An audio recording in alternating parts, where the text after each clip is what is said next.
Your life, go out and live it, nothing stand in your way. Don't let fear overtake you. Live each blessed day. Never give up. Never give up. Never give up. Never give up. You never give up. Never give up. You're cured. No more fear of success from anybody else in this room, okay? Now, some people have the fear of failure. Some people have the fear of making mistakes, you know. Those are bad fears because sometimes they can cripple you. They can keep you stuck, keep you from moving forward, keep you from doing those things you need to do, you know. There's a beautiful prayer, the 23rd Psalms. And in the 23rd Psalms, those of you who know it, it says, yea, though I walk through the valley of the shadow of death. It don't say I'm going to pitch a tent and live there. It says, yea, though I walk through it. Okay? I mean, keep on moving. It's okay to be afraid. God gave us that. God gave us that because without some fear, we have no discernment. And I believe that. Okay? Now, fear. Now, I'm a movie buff, okay? So I've given fear a dimension. And the dimension and the character I've given fear is Godzilla. Because that's big, you know. He's a great big old monster, and he has these great big old jaded teeth, and he's these yellow eyes, and he's sort of greenish, dark black, and he has this long tail. That's a movie I didn't understand, the remake of Godzilla. As big as that thing is, how could they lose him? He did all this damage, and he kept getting lost. We can't find him. We're looking, Mr. President. We can't find him. And he just comes when he wants, and he gets lost. Well, you know he's in the sewer. That's where all the monsters hide out in New York. Every movie I've seen, the giant alligator was down there, and they're all down there. But anyway, fear is about the size of Godzilla. And he has a lot of offsprings. Big family, big dysfunctional family. And, oh yeah, he's dysfunctional. And I'll tell you about his dysfunctional. Every dysfunctional family has at least one good codependent. And I'll tell you who she is later. But first is blame. Blame is bad. Blame is a bad thing. Because with blame, you don't have to take responsibility for your own life. You got the IRS to blame. You got your family to blame. You got your family of origin to blame. You got your work family. You got all these families to blame, right? You got your mother-in-law to blame. You got the Republicans to blame. You got the Democrats to blame. The president. You got the war. You got some bearded man over there thousands of miles to blame. You got the economy to blame. And you never, ever have to look at yourself and take responsibility. Because there's always somebody you can blame. It takes you totally off the hook. And that's the good part of blame. And as long as you have somebody to blame, you never have to look at yourself. You never have to get off the pity pot and take the action that's needed for you to move forward in your life. Then there's self-doubt. Oh, that's the sister. Sister self-doubt. Because see, what self-doubt does, you're constantly questioning your own ability, the ability of others, and you're constantly questioning any decision that you'll make. And since you're not sure of any decision, then you never make one. Because you're too afraid. Because the worst thing you want to do is to commit and make a bad decision. And it may not work out right. And then when you do make a decision, you're flip-flopping. You put a new plan into action. 2 weeks later, you're changing it. Well, that's not long enough. But I don't know. It's costing me money. So that's another one. You know, and if you're afraid to make, as business people, we have a responsibility on ourselves in order to run your life, to run your household, and to run your business. It's imperative that you be able to make decisions. Because when you're not able to make decisions, you surround yourself with other people. And you put too much value on their opinion and their decisions. The next thing you know, because if you don't make decisions, somebody will make decisions for you. And you got to live with the decisions that they've made for you. I'm still living with some decisions a husband made for me. We won't even go into that. Then we have procrastination. That's another family member, procrastination. Now, my grandmother, if she were here, she would just go. Because I told her, I remember, my grandmother's she's from Louisiana. Like I told you, my people from Louisiana. And I had, I had all these big words. I'm kind of working on my vocabulary, too. And I went, procrastination. Well, Big Mama, I just feel like procrastinating. And she said, say what, baby? And I'm going to tell her, well, baby, I said, that means, Big Mama, I know what it means. It means you're just being lazy. So procrastination is a fancy 13-letter word for lazy. Plumb lazy. That's what it is. And then there you are. You're singing this old Broadway hit tune. Tomorrow, tomorrow, I'll fix it tomorrow. And then when tomorrow gets here, tomorrow, I'll do it tomorrow. You know, we're never in tomorrow because we're always in today. And so it never gets done. And as business people and managers, we cannot afford to stick our head in the sand and think a problem is going to go away. It's our responsibility.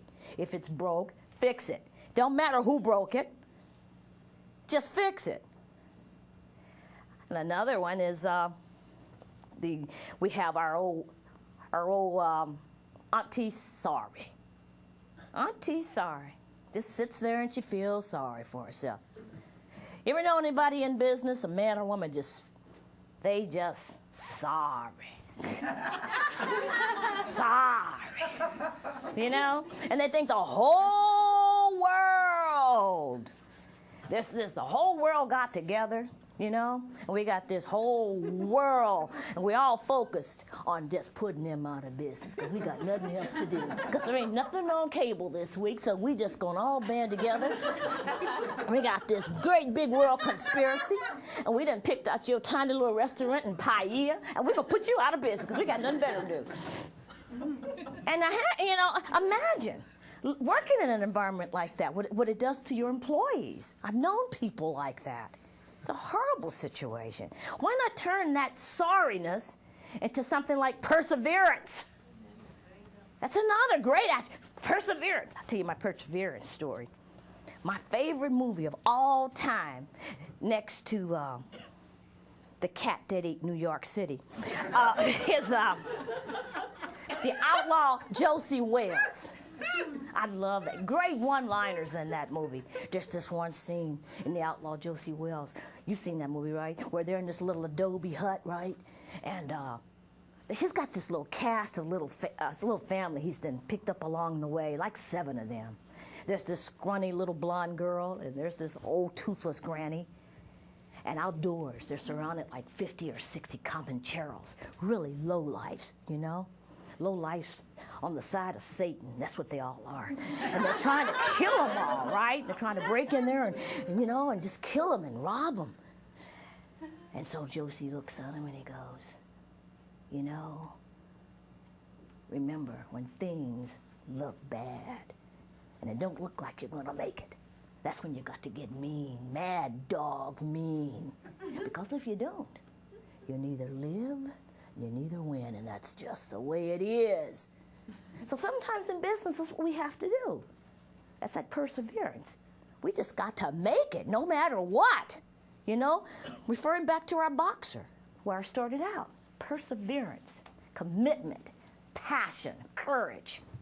And that's what those are some of the attributes of successful people. Now, the granddaddy of all of them in this dysfunctional family is the past. Oh my goodness, the past. Why is it so many of us spend so much time living in the past? It can't help us. Just keep reliving all the mistakes and failures. I've done that. I have done that. And one day I just had to just sit down in front of a mirror and tell myself to quit it. You know, you don't even look like that girl that made all the mistakes. She's a size 3. You can't be you now. And I just got sick and tired of doing it. Now, the great codependent of this dysfunctional family is excuses. Oh, excuses play a very vital role. Because as long as you've got excuses, you can justify, rationalize everything that goes wrong. And it takes you off the hook. You got an excuse for it. Can't do it. Today's Tuesday. Can't do it. Mailman didn't come. Can't do it. Another roadblock that hinders our success is focus. You know, for years, I would focus. I knew exactly what I did not want. I know exactly what I don't want. And for some reason, I was drawn just to it. I spent so much time focused on what I didn't want. That's what I would end up with. Let's talk about my ex-husband. I had this one lady in my life once. He would tell me, Eve, you need a list of priorities. You need to prioritize your life and who fits where, you know. And I really had to put it down, put it on pencil and paper, and adhere to that. And sometimes it would change if a child got sick, or if my husband got sick, or if I had a pressing deadline on my business. And sometimes it kind of changes, but it kind of like stayed the way it was supposed to be, and what was comfortable for me. Now, I believe it's important that we become, and we can become, our own adversity strategists. And there's things that we can do. Because who knows when Mr. Old Adversity is going to rear his nasty, ugly head. And these are some points I want to give you. 1, always be prepared. We prepare ourselves in other areas of our life. When we're able, we get medical, dental, life insurance. You know, we check our car out. The same thing applies to our business. Be prepared. Have the money put away. 2, go to your employees. They're on the front line. They know more sometimes about your business than you'll ever know. Bring them more into, get their advice. Keep them involved. 3, seek advice from other people in your industry. It doesn't have to be in your area. That's why the web is so beautiful. If you read an article where somebody's in the same business that you're in, email them, call them. Tell them, hey man, I'm in the restaurant business. What are you doing? Will you help me? You'd be amazed at how many people are willing to talk to you and help you and tell you what they did to become successful. Something else I have found helpful is I surround myself with creative, success-oriented people.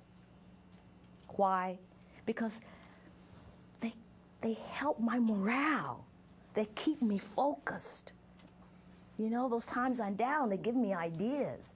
I keep myself surrounded with people that care about me. My world and my road has become quite narrow the older I get. I only have people in my life that support me. That's what I have in my life. I don't need the negativity. I've had years of the negativity. You know, once you get over the 50 mark, you're looking at less life to live. And so you want to do it right, you know. I've done most of the mistakes, all the silly stuff, you know. That's silly stuff we do. Hopefully it's past us, right? Something else, no matter how successful you get, you know, remember, bottom line is, who's important in your life? What's the point of having all the money when you lose the family, when you lose the husband, when you lose your friends? What was it all for? To be locked up in some ivory tower all along?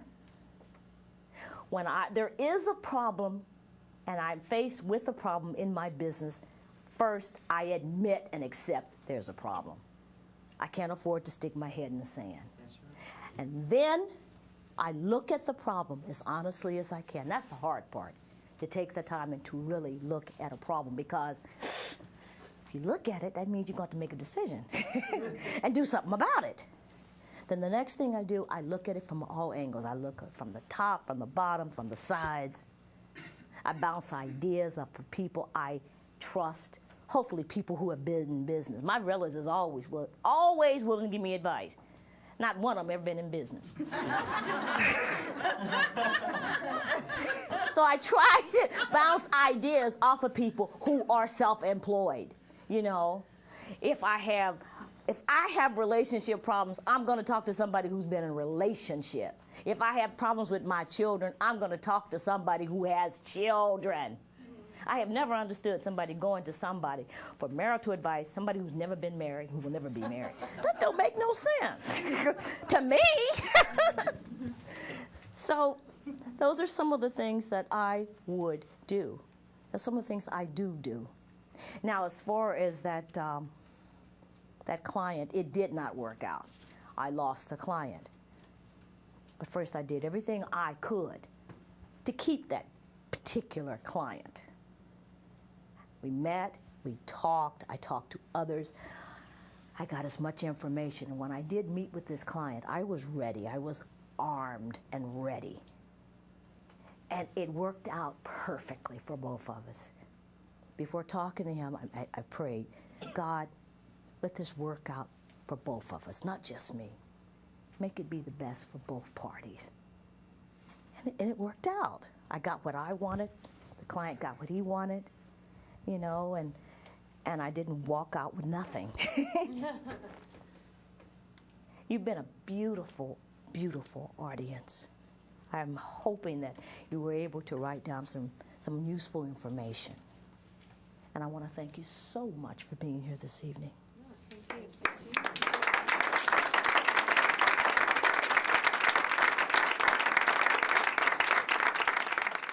When you feel that you can't go on and all your hope is gone and life has gotten you down, sometimes it's hard to go on.